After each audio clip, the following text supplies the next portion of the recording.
Maharaj says, there is only life. There is nobody who lives a life. The questioner, that we understand, yet constantly we make attempts to live our lives instead of just living. Making plans for the future seems to be an inveterate habit with us. Maharaj answers, whether you plan or don't, life goes on. But in life itself, a little whirl arises in the mind, which indulges in fantasies and imagines itself dominating and controlling life. Life itself is desireless, but the false self wants to continue pleasantly. Therefore, it is always engaged in ensuring one's continuity. Life is unafraid and free. As long as you have the idea of influencing events, liberation is not for you. The very notion of doer-ship, of being a cause, is bondage. The questioner, how can we overcome the duality of the doer and the done? Maharaj answers, contemplate life as infinite, undivided, ever present, ever active, until you realize yourself as one with it. It is not even very difficult, for you will be returning only to your own natural condition. Once you realize that all comes from within, that the world in which you live has not been projected onto you, but by you, your fear comes to an end. Without this realization, you identify yourself with the externals, like the body, mind, society, nation, humanity, even God or the Absolute. But these are all escapes from fear. It is only when you fully accept your responsibility for the little world in which you live and watch the process of its creation, preservation and destruction, that you may be free from your imaginary bondage. Questioner, why should I imagine myself so wretched? To which Maharaj answered, you do it by habit only. Change your ways of feeling and thinking, take stock of them, and examine them closely. You are in bondage by inadvertence. Attention liberates. You are taking so many things for granted. Begin to question. The most obvious things are the most doubtful.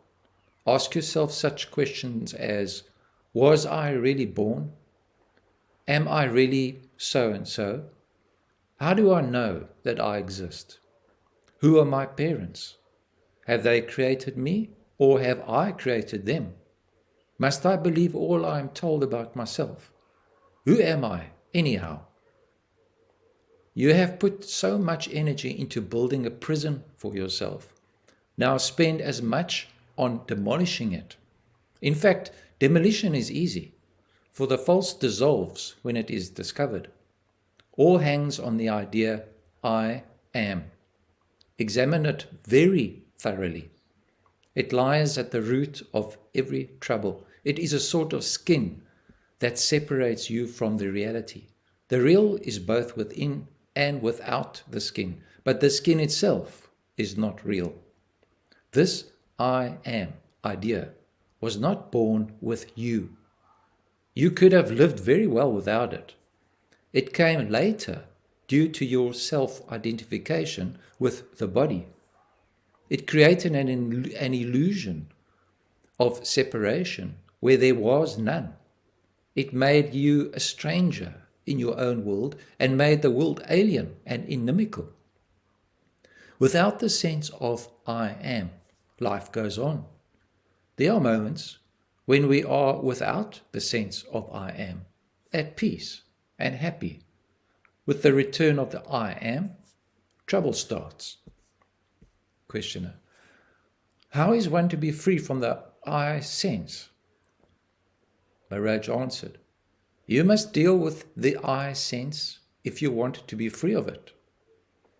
Watch it in operation and at peace, how it starts and when it ceases, what it wants and how it gets it, till you see clearly and understand fully.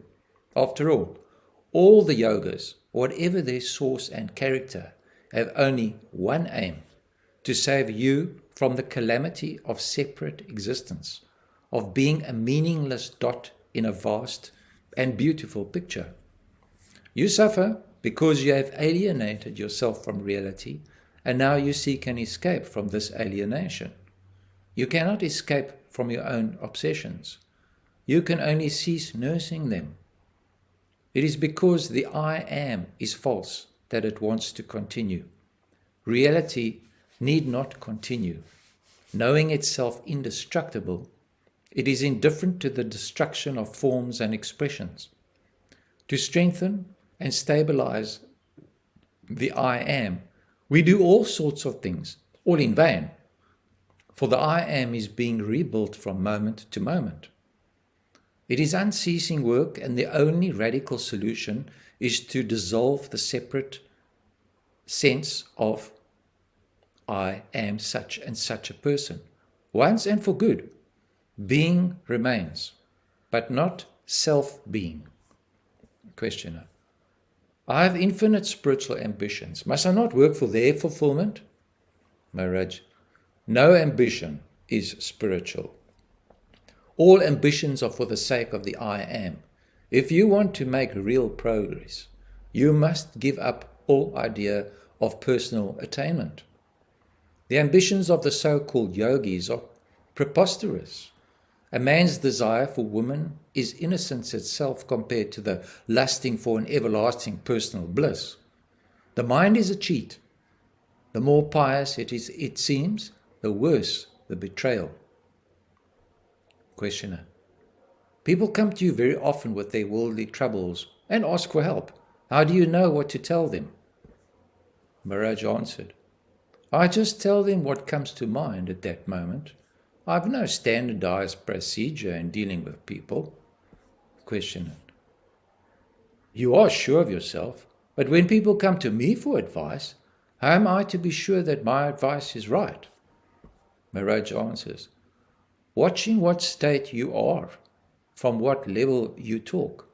If you talk from the mind, you may be wrong. If you talk from full insight into the situation, with your own mental habits in abeyance, your advice may be a true response. The main point is to be fully aware that neither you nor the man in front of you are mere bodies. If your awareness is clear and full, a mistake is less probable.